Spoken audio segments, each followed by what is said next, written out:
Hello and welcome back dear parents.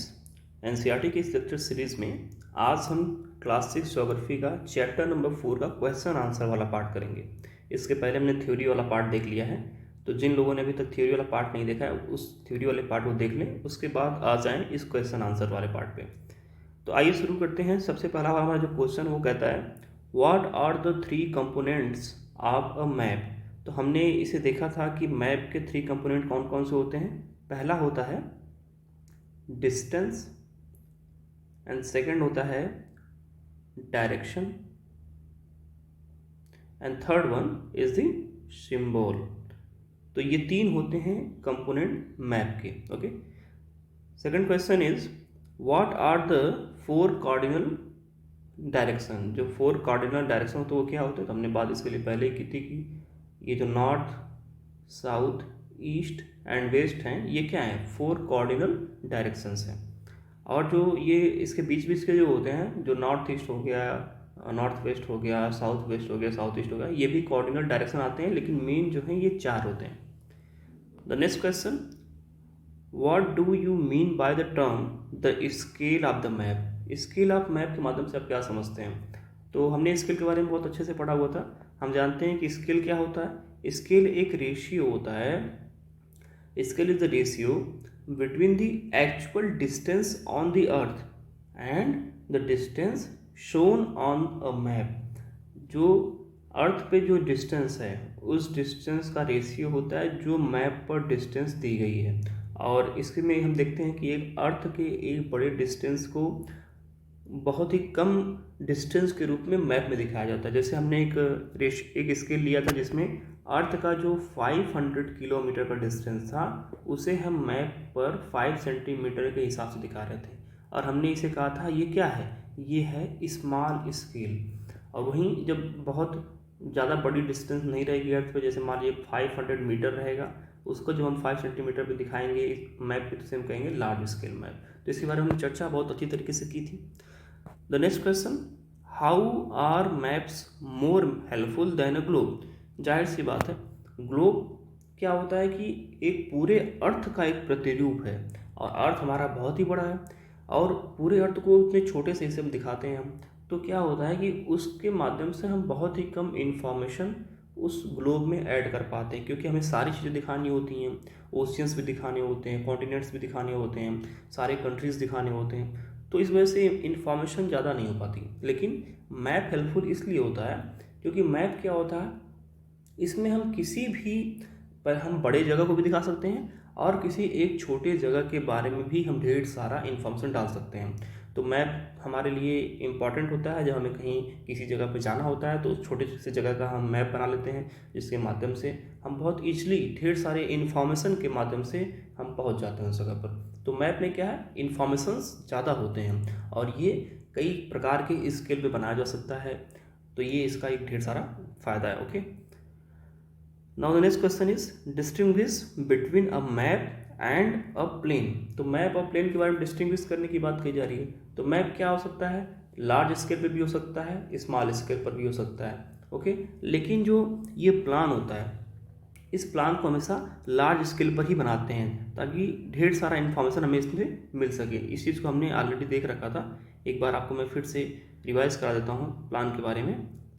देखिए, a plan is a drying of a small area on a large scale. एक छोटे से जगह का एक बड़े स्केल पर ड्राइंग है प्लान।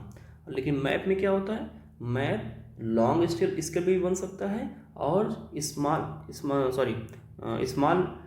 स्केल पर भी बन सकता है, और लार्ज स्केल पर भी बन सकता है। तो ये डिफरेंस होता है मैप और प्लान में। ओके, और आप सभी जानते हैं जो लार्ज स्केल मैप होते हैं वो ज़्यादा इन्फॉर्मेशन रखते हैं अपने पास। ओके, एंड जैसे मान लीजिए कि इसमें कह दिया गया कि एक बताया गया कि but there are certain things which we may sometimes want to know, for example the length and breadth of the room. अब जैसे एक घर का जब नक्शा बनता है ना, घर का जब नक्शा बनता है तो उसे हम कहते हैं प्लान ऑफ अ हाउस। तो जब एक छोटे से बहुत ही छोटा सा जगह के बारे में भी जब एक कुछ बनाना होता है तो उसमें उसे हम प्लान कहते हैं। तो वहाँ पे मैप की बात नहीं करते हैं हम कभी भी। हाउस का मैप नहीं कहते, हम हमेशा कहते हैं हाउस का ये प्लान है, या कोई बिल्डिंग है तो बिल्डिंग के प्लान की बात करते हैं, हम बिल्डिंग के मैप की बात नहीं करते, क्योंकि ये बहुत ही छोटा होता है और बहुत ही लार्ज स्केल पे बनाया जाता है। Okay, the next question, which map provides detailed information. जाहिर सी बात है, जो लार्ज स्केल मैप होते हैं ये क्या करते हैं, डिटेल्ड इन्फॉर्मेशन प्रोवाइड करते हैं, इसके बारे में हमने चर्चा कर रखी है। The next question, how do symbols help in reading map. Symbols इसलिए हेल्प करते हैं क्योंकि ये पहली बात तो इंटरनेशनली एक्सेप्टेड है। आप किसी भी कंट्री में हो, आप जो ये सिम्बल्स होंगे ये सब जगह एक ही जैसे होंगे, इनका मतलब एक ही होगा।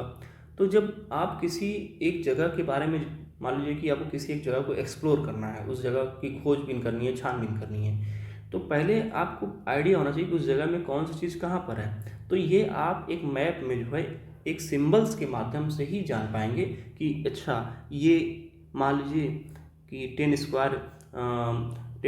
मीटर स्क्वायर का ये एरिया है, इसमें इस जगह पर यहाँ पे एक पॉन्ड है, इस जगह पे एक नदी बह रही है, इस जगह पे एक स्कूल है, तो ये मैप में दिखाया गया, यहाँ पे ढेर सारी बस्ती है और लोग रह रहे हैं यहाँ पे।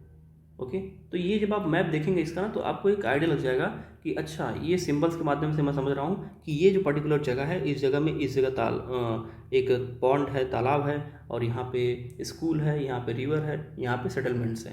तो मैप में जो सिंबल्स होते हैं वो हमें किसी एक जगह के बारे में एक पूरा ओवरव्यू, एक आइडिया देते हैं, एक रफ ड्राइंग देते हैं माइंड में कि यहाँ पे ये चीज़ें स्थित हैं। Okay, now the tick the answer correct. चलिए आइए इसमें क्वेश्चन में देखते हैं। First question is saying maps showing distribution of forest. ऐसे मैप्स जो फॉरेस्ट की डिस्ट्रीब्यूशन को शो करते हैं उन्हें क्या कहा जाता है। तो मैंने कहा कि कुछ मैप होते हैं पॉलिटिकल, कुछ होते हैं फिजिकल। तो पॉलिटिकल मैप वो हैं जो इंसानों के द्वारा बनाई गई बाउंड्रीज को दिखाते हैं, लाइक दो कंट्री के बीच की बाउंड्री, दो स्टेट्स के बीच में बाउंड्री, दो डिस्ट्रिक्ट के बीच में बाउंड्री, दो विलेजेस के बीच में बाउंड्री। और फिजिकल मैप वो होते हैं जो नेचर के द्वारा बनाए गए विभिन्न जो फीचर्स हैं, रिलीफ हैं, जैसे माउंटेन्स हैं, प्लेटियो हैं, ओशियन हैं, कॉन्टिनेंट हैं। ओके, इन सब चीज़ों को दिखाता है फिजिकल मैप। लेकिन एक स्पेशल मैप होता है जो स्पेशल चीज़ों को दिखाता है। जैसे उसमें कहा गया कि फॉरेस्ट की बात किया, अगर केवल फॉरेस्ट को दिखाना है तो उस मैप का नाम हम देंगे थीमेटिक मैप। इसी प्रकार से अगर केवल किसी पर्टिकुलर मिनरल्स की बात करनी है तब भी वो मिनरल्स वाला मैप भी थीमेटिक मैप कहलाएगा। किसी रोड की बात करनी मतलब एक कंट्री में रोड्स कहाँ कहाँ पर हैं तो भी एक थीमेटिक मैप हो जाएगा। तो थीमेटिक मैप सिर्फ एक चीज़ को लेकर के बनाया जाता है। The next question, the blue colour is used for showing. Blue colour किस चीज़ को दिखाने के लिए शो किया जाता है मैप में। तो वाटर बॉडीज को दिखाने के लिए मैप में ब्लू कलर का हम इस्तेमाल करते हैं। Third question is a compass is used. Compass किस लिए यूज होता है, to show symbols, not wrong, to find the main direction. Yes, हमेशा एक कंपास जो होता है वो नॉर्थ टू साउथ में क्या करता है, स्टे करता है। तो हमें इससे क्या होगा, एक सही किसी भी जगह पर हम रहेंगे तो उस जगह पर हमें सही दिशा का ज्ञान हो जाएगा। The third question is saying a scale is necessary for a map, for a sketch, for a symbol. देखिए स्केच में कोई स्केल की जरूरत नहीं पड़ती, बिना स्केल में स्केच में आप बिना किसी स्केल के ड्राइंग करते हैं, एक रफ ड्राइंग करते हैं। सिंबल में किसी प्रकार के स्केल की जरूरत नहीं है, जाहिर सी बात है। मैप में ही स्केल की जरूरत होती है, तो ये हमारा ऑप्शन सही हो गया। तो आई होप आपने ये अच्छे से सारे क्वेश्चन कवर कर लिए। तो ये हमारा छोटा सा वीडियो था जिसमें हमने क्लास 6 के चैप्टर नंबर 4 का क्वेश्चन आंसर कवर कर लिया। तो ये रहा डियर एस्पिरेंट हमारा आज की वीडियो। अगर वीडियो पसंद आया हो तो उसे लाइक करें और चैनल को सब्सक्राइब करें और लोगों तक भी इस वीडियोज़ को फैलाएं ताकि लोग जो नए प्रिपरेशन में आए हैं उनको भी हेल्प मिल सके और बिल्कुल रफ और बिल्कुल अच्छे तरीके से अपनी प्रिपरेशन को स्टार्ट कर सकें। तो इस बार मिलते हैं अपने अगले वीडियो में, तब तक के लिए नमस्कार।